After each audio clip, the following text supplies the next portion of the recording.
Welcome back, everybody. Today I am going to go ahead and talk a little bit about the Red Hat Certified System Administrator exam and the second portion of the course.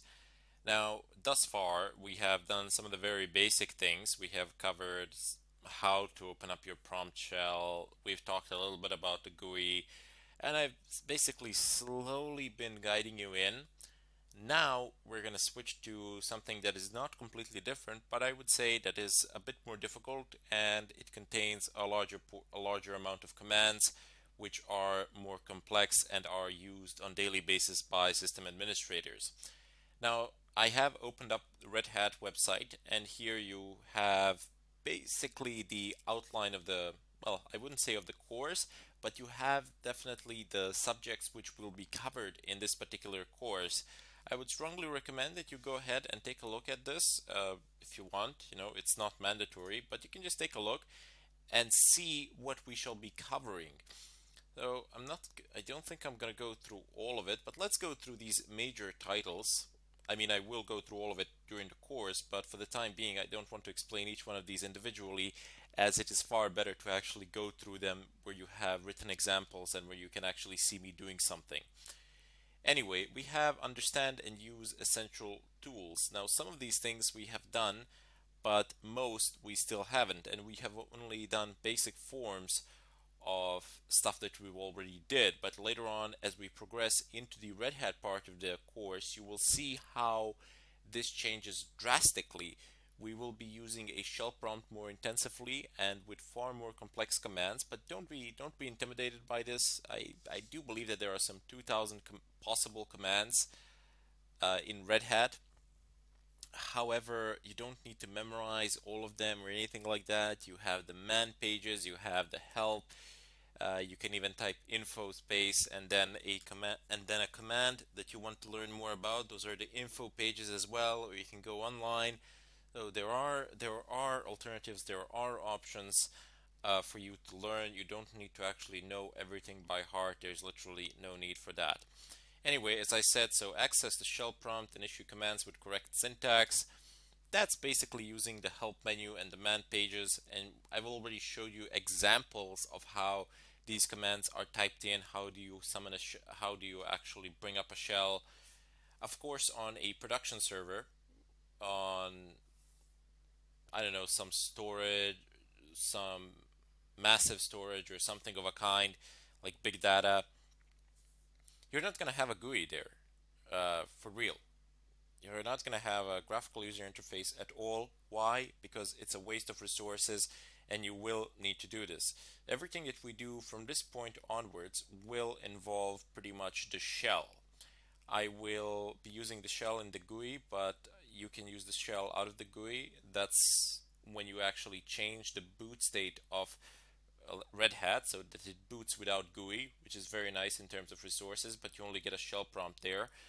Of that, we shall speak more later on. For the time being, I just wanted to introduce a concept. Anyway, one of the most important things is user input output redirection. On that we shall dwell. That I will explain in great detail. It's not that complicated. It's quite simple. Down below you have grep. I have already showed you some examples of it, but later on we will do more complex things with it. And you have regular expressions, which is a rather vast subject.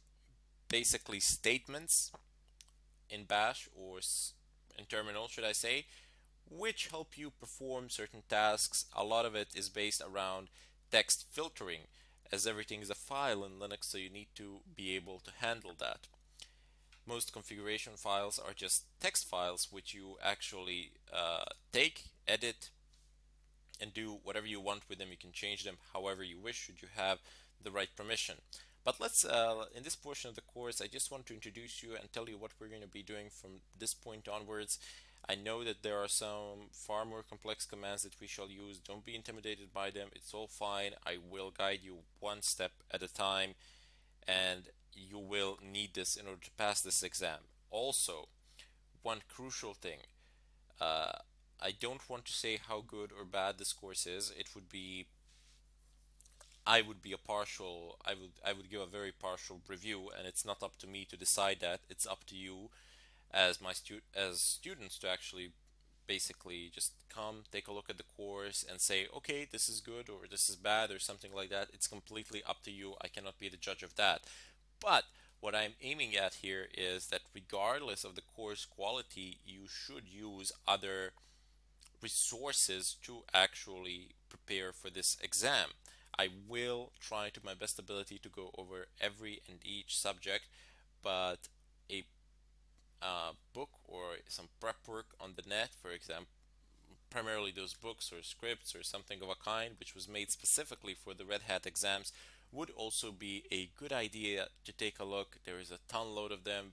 A lot of them are free, so you don't need to pay anything extra or anything of a kind. Just take up your favorite search engine and start searching. You will find them on the net. I guarantee it to you. That is also one of those nicer ways to actually prepare for the exam as well.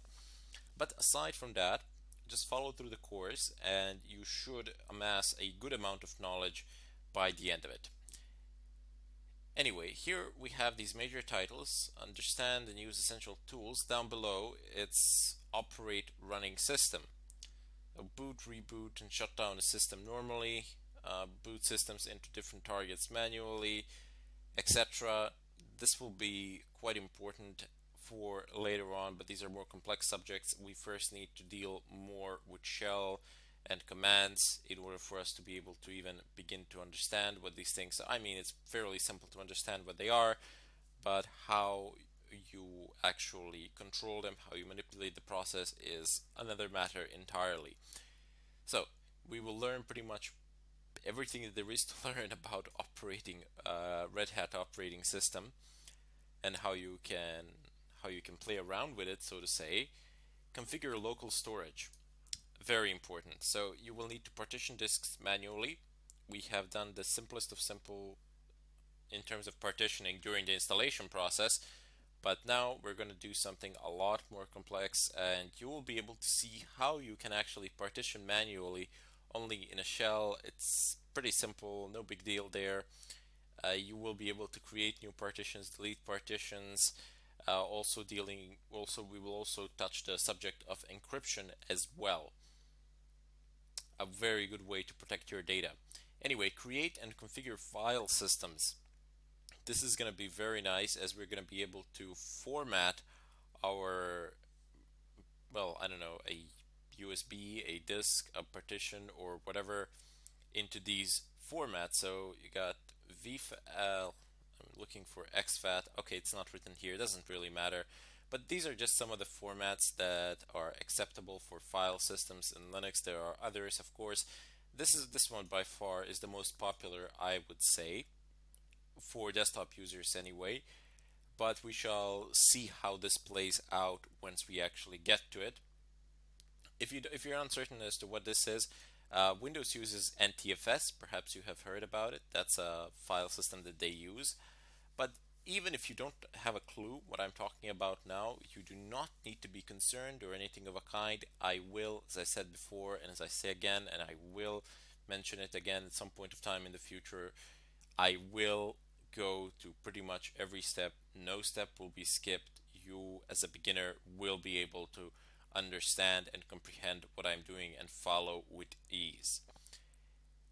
Anyway, mounting, extend, this pretty much all goes into the title, create and configure file systems, but I'm not going to talk about it now. As I said, I'm going to talk about it when we actually get to it. Down below you have deploy, configure, and maintain systems. Mainly, we're going to deal a lot with configuration files here. That's going to be a bit interesting because we're going to need to edit them, create some scripts of our own, which are fairly simple to create. Basically, bunch up a bunch of Linux commands in one file, which we can execute, and they will get executed in that order, which is very nice. You can automate tasks very easily like that. Manage users and groups. Very, very, very important, especially for a network administrator. You as a network administrator will continuously have to create users, groups, change permissions. It's a tedious work, I know, but company structure changes, new employees come and go. Uh, I mean, new employees come, old employees go.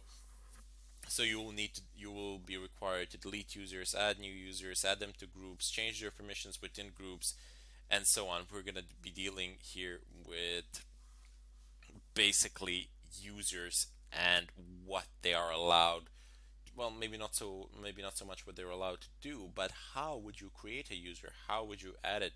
A proper way to do it, so to say, not just randomly create things and give them basically default permissions, which is not always a good idea. It can be a good idea, of course, but not always.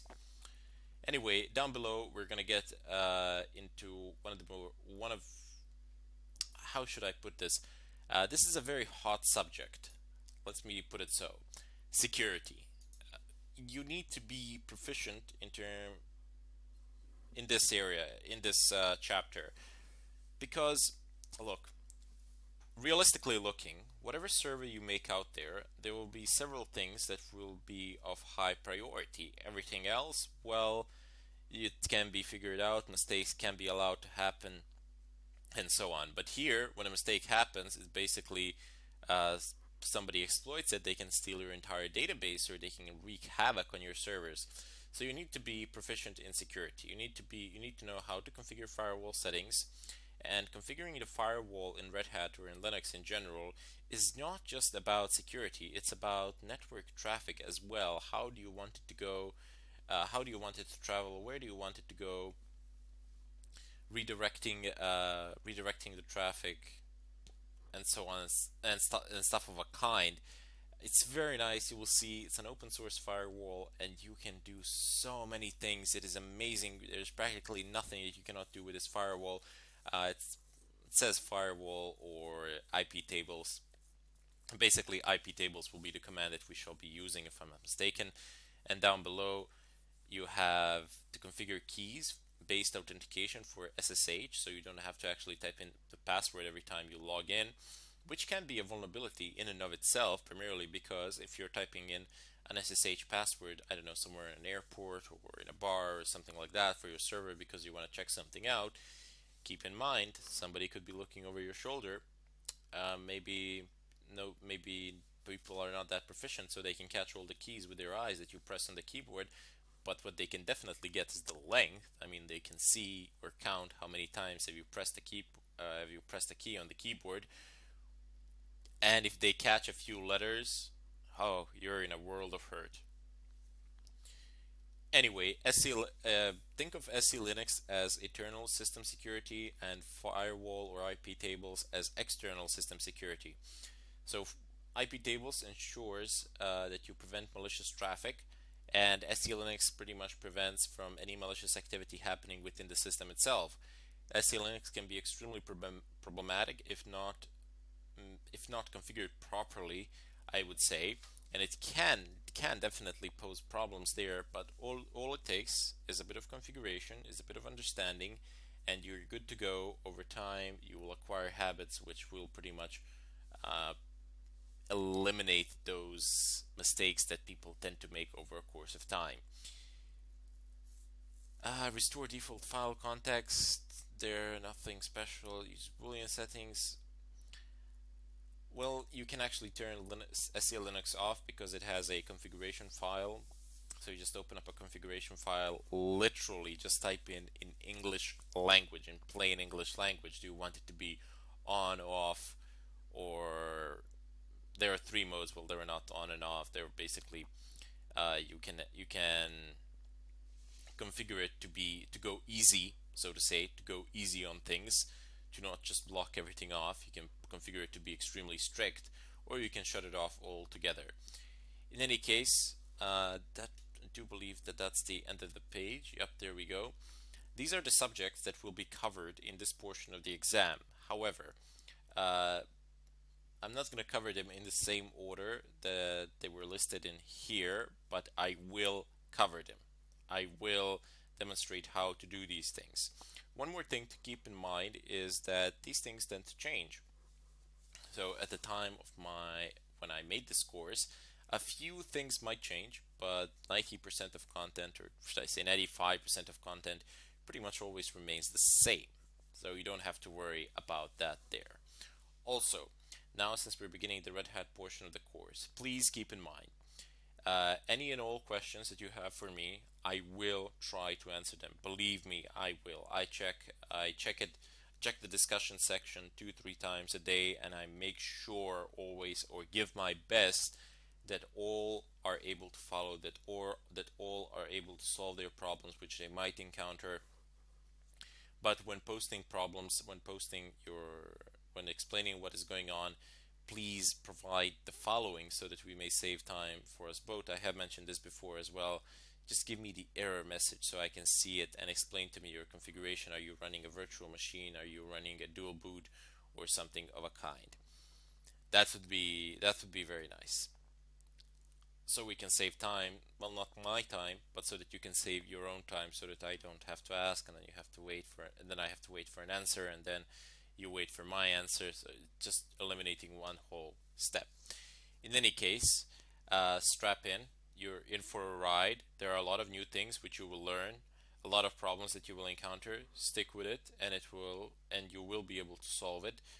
I have designed this course to prepare you to the best of my ability for Red Hat Certified System Administrator exam. We will begin immediately with the next tutorial. Until then, I bid you all farewell and wish you a ton load of luck.